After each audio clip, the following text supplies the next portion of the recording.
June মাসের মাসিক রাশিফল নিয়ে বিস্তারিত আলোচনা করব। জুন মাস কেমন যাবে।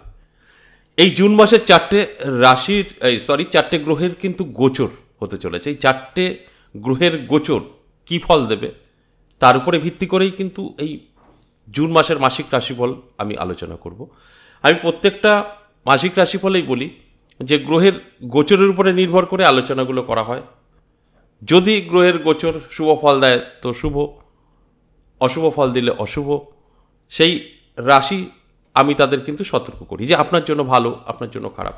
তাই আমাদের প্রথমে এই মাসিক রাশিফলগুলো সঠিকভাবে বুঝতে হলে আগে গ্রহের গোচরটা জানতে হবে। আর গ্রহের গোচরটা নিয়েই আমি কিন্তু আলোচনা করি, তারপর আমি রাশি আলোচনা করি। তাই এই গ্রহের গোচর কি বলছে সেটা আমাদের জানতে হবে। কোন কোন গ্রহ তারা তাদের রাশি পরিবর্তন করবে সেটাও কিন্তু আমাদের জানতে হবে। তারপর আমরা কিন্তু সব কিছু বুঝতে পারবো যে না আমাদের পজিটিভ হচ্ছে না নেগেটিভ হচ্ছে, এবং আমি তো বিস্তারিত বলবো এবং বোঝানোর চেষ্টা করব। দেখুন, এই জুন মাস আমি যদি শুরুতেই বলি তাহলে কিন্তু এই 6 জুন বুধ কিন্তু তার রাশি পরিবর্তন করবে, মিথুন রাশিতে প্রবেশ করবে। 7 জুন মঙ্গল তারও কিন্তু রাশি পরিবর্তন করবে সিংহ রাশিতে। আবার রবি কিন্তু 15 জুন মিথুন রাশিতেই প্রবেশ করবে, এবং 28 জুন শুক্ররও কিন্তু রাশি পরিবর্তন। এই যে রাশি পরিবর্তনগুলো, এতে কিন্তু কিছু শুভযোগ তৈরি হবে, কিছু অশুভযোগ তৈরি হবে। তার ফলে এই মাসিক রাশিফল আমি কিন্তু আপনাদের জানানোর চেষ্টা করছি যে কোন কোন দিক থেকে ভালো, কোন কোন দিক থেকে খারাপ। তাই আমি প্রত্যেকটা দিন একটা কথাই বলি যে শুধু এই প্রোগ্রামগুলো দেখলে হবে না, তার সাথে সাথে আপনার গ্রহের গোচর কতটা শুভ ফল দিচ্ছে, অশুভ ফল দিচ্ছে সেটা জানতে হবে। আর এটা জানতে গেলে আপনাকে কোনো অ্যাস্ট্রোলজারের কাছে যেতে হবে, আপনার জন্মছক বা আপনার হস্তরেখা বিচার করাতে হবে, তারপর কিন্তু সঠিকটা আপনি জানতে পারবেন। ধরুন আপনার রাশি নিয়ে আমি বললাম যে আপনার ভালো সময় যাবে, সেখানে দাঁড়িয়ে আপনার সমস্ত গ্রহ অশুভ হয়ে বসে আছে। সেখানে কিন্তু আমি রাশির বলছি, আপনার ব্যক্তিগত তো বলিনি। আপনার রাশি মিলে গেছে, আপনি হয়তো ভাবছেন আমার পজিটিভিটি, সেখানে দাঁড়িয়ে দেখা গেল আপনার সঙ্গে কিছু মিলল না। তার মানে আমার বিচার বিশ্লেষণ ভুল না সঠিক, আপনার গ্রহের অবস্থান আপনার জানা নেই, এটাই হচ্ছে ভুল। তাই সবসময় আমি বলি এই যে কোনো রাশি নিয়ে আলোচনা করি না কেন, 50% জাতক জাতিকাদের কিন্তু জীবনে সব দিক থেকে সফলতা আসে, আর 50% জাতক জাতিকাদের কিন্তু সফলতা আসে না।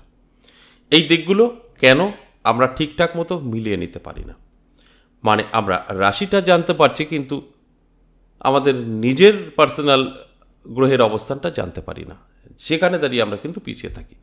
অবশ্যই আলোচনা তো করবই। কে কোথা থেকে দেখছেন অবশ্যই কমেন্ট করবেন, এবং আমার জবা মায়ের জয় বলবেন।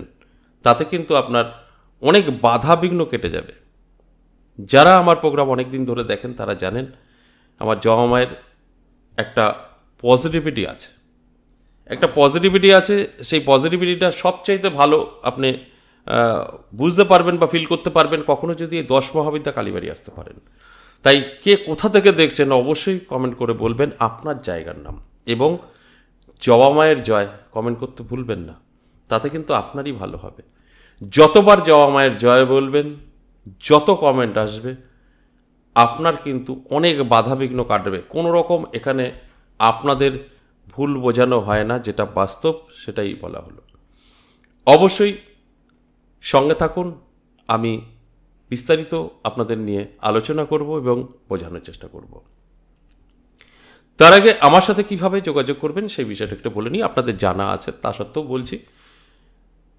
সরাসরি আমার সাথে দেখা করতে পারবেন তারাপীঠ এবং আমার নিজের মন্দির 10 মহাবিদ্যা কালীবাড়ি।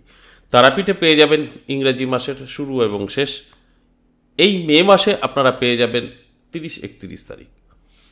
যদি মনে হয় খুব প্রয়োজন আছে অবশ্যই যোগাযোগ করে নেবেন, অর্থাৎ হোয়াটসঅ্যাপে তারাপীঠ বলে লিখবেন, কন্ট্যাক্ট নাম্বার পাঠানো হবে। আর যদি মনে হয় যে না 10 মহাবিদ্যা কালীবাড়ি আসতে চাইছেন, সেক্ষেত্রেও কিন্তু আপনাকে হোয়াটসঅ্যাপে এসে ভয়েসে বা লিখে বলতে হবে। তাহলে এই 10 মহাবিদ্যা কালীবাড়ির সম্পূর্ণ অ্যাড্রেস আপনি পেয়ে যাবেন। ঠিক সঠিকভাবে আপনি যদি আসতে চান তাহলে একদম সহজ, কোনো কষ্ট হবে না। 10 মহাবিদ্যা কালীবাড়ি চলে আসতে পারবেন, কারণ আমরা সেইভাবেই আপনাকে গাইড করে নেব। তাই এইভাবে দুটোর যে কোনো একটি জায়গায় চলে আসতে পারেন, কোনো রকম আপনার সমস্যা কিন্তু হবে না, সম্পূর্ণ গাইড করার দায়িত্ব আমাদের। আর কেন আসবেন? যদি আপনি সমস্যা থাকেন তবেই আসবেন। বর্তমান পরিস্থিতিতে আমাদের কিন্তু সকলেরই কেউ বলতে পারবে না যে খুব ভালো আছে, কোথাও না কোথাও গিয়ে কিন্তু সমস্যা তৈরি হচ্ছে। তাই সেগুলো থেকে কিন্তু বেরোতে গেলে আপনাকে কোথাও না কোথাও যেতে হবে। যদি মনে হচ্ছে না আমরা কয়েকদিনের জন্য একটু সমস্যায় আছি, সেক্ষেত্রে বলবো কোনো অ্যাস্ট্রোলজার বা তান্ত্রিকের কাছে যাবেন না। যদি লং টাইম হয় তবে যাবেন, কারণ আমাদের ভালো মন্দ নিয়েই চলতে হবে, কখনো খারাপ কখনো ভালো।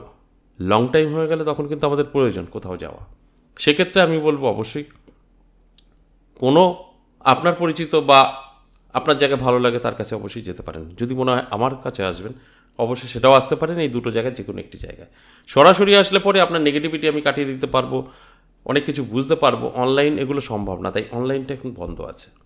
তাই সরাসরি আপনার এই দুটো জায়গায় যে কোনো একটি জায়গায় আসতে পারেন। যদি আপনার সমস্যা থাকে, তো এই মুহূর্তে যেটা আমাদের মেন ফেস করতে হচ্ছে, অবৈধ প্রেম, ভালোবাসা, বিচ্ছেদ, বশীকরণ, শত্রু দমন, অবাধ্য সন্তান বা অবাধ্য স্বামী কথা শুনছে না, বা নেশাগ্রস্ত হয়ে পড়েছে, কি করবেন বুঝতে পারছেন না, আপনার ব্যবসা বন্ধর মুখে, চাকরি যাবে করছে, নানাভাবে শত্রু আপনাকে ঘিরে ধরেছে, বান, জাদু, টোনা আপনার বাস্তু খারাপ করে রেখেছে, কোনো একটি কিছু যদি আপনার জীবনে এরকম আমি যে কথাগুলো বললাম প্রভাব থাকে, অবশ্যই আমি বলবো যোগাযোগ করুন।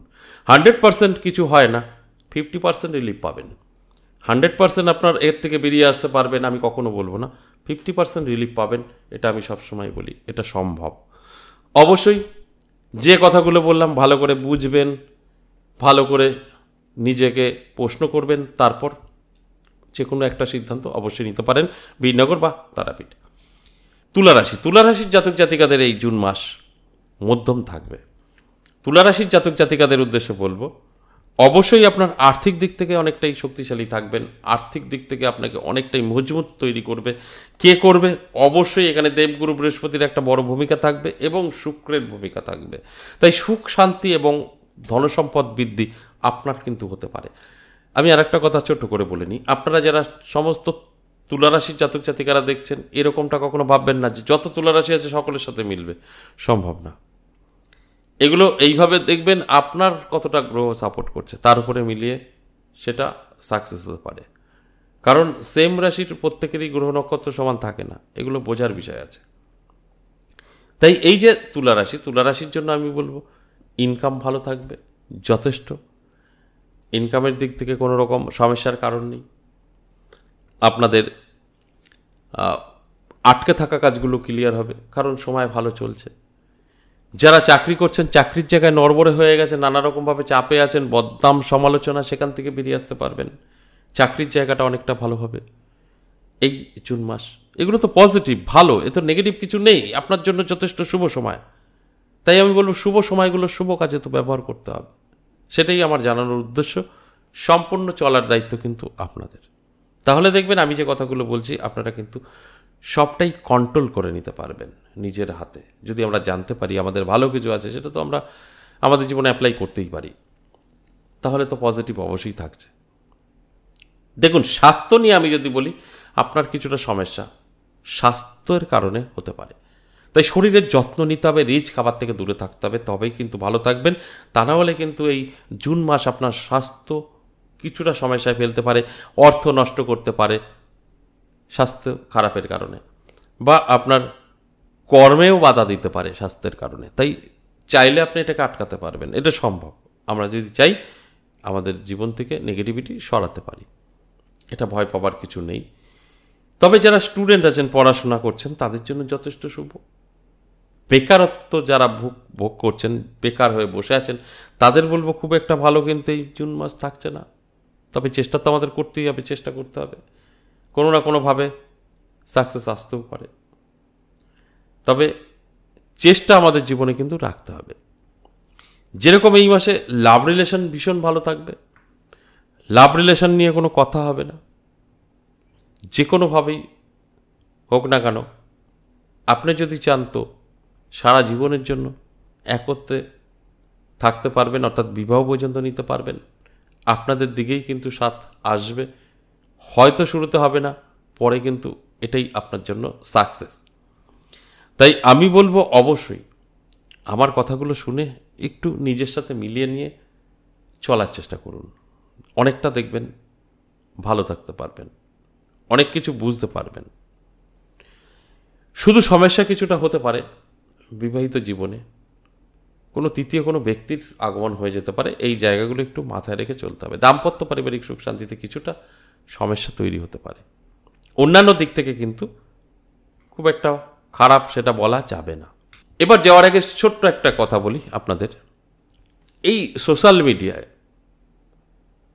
কৃষ্ণকালী নিয়ে একটা ঝড় উঠেছে, আর যারা কৃষ্ণকালী ভেবে কৃষ্ণকালীর কাছে যাচ্ছেন ওটা মোটেই কৃষ্ণকালী নয়। অরিজিনাল কৃষ্ণকালী দেখতে হলে 10 মহাবিদ্যা কালীবাড়ি আসতে হবে। খুব শীঘ্রই আমি ডেটটা বলে দেবো কবে এই কৃষ্ণকালী আমার এই 10 মহাবিদ্যা কালীবাড়িতে আমি বসিয়ে আপনাদেরকে অবশ্যই আমন্ত্রণ করব, এসে দেখে যাবেন। খুব অল্প দিনের মধ্যেই জানতে পারবেন, তাহলে আপনাদের ভুল ধারণাটা কেটে যাবে। অরিজিনাল কৃষ্ণকালী চিনতেই পারে না, এবং যারা কৃষ্ণকালী বলে দেখছেন, কৃষ্ণকালীর কাছে যাচ্ছেন, ওটা কৃষ্ণকালী নয়। আপনাদের ভুল ধারণা ভাঙবে এই 10 মহাবিদ্যা কালীবাড়ি আসলে। আমি আগাম আপনাদের কাছে বলে রাখলাম এবং অনুরোধ করে রাখব যে অবশ্যই আপনারা যদি আপনার সময় করে আসতে পারেন 10 মহাবিদ্যা কালীবাড়িতে এসে কৃষ্ণকালী মাকে দেখে যাবেন, এটা আমার অনুরোধ রইল। তাহলেই আপনাদের ভুল ধারণাগুলো ভেঙে যাবে যে কোনটা কৃষ্ণকালী, আমরা এতদিন কি ভুল পথে যাচ্ছিলাম, এটাই সঠিক। আশা করি আমি এই মাসিক রাশিফলগুলো বোঝাতে পেরেছি। যদি বুঝতে পারেন সেইভাবে চলুন, অবশ্যই আপনাদের পজিটিভ কিছুই ঘটবে। নেগেটিভগুলো তো আপনাদের জীবন থেকে সরাতে পারবেন, যে কথাটা আমি প্রত্যেকটা আলোচনাতেই বলি। ভালো থাকবেন, সুস্থ থাকবেন, নমস্কার।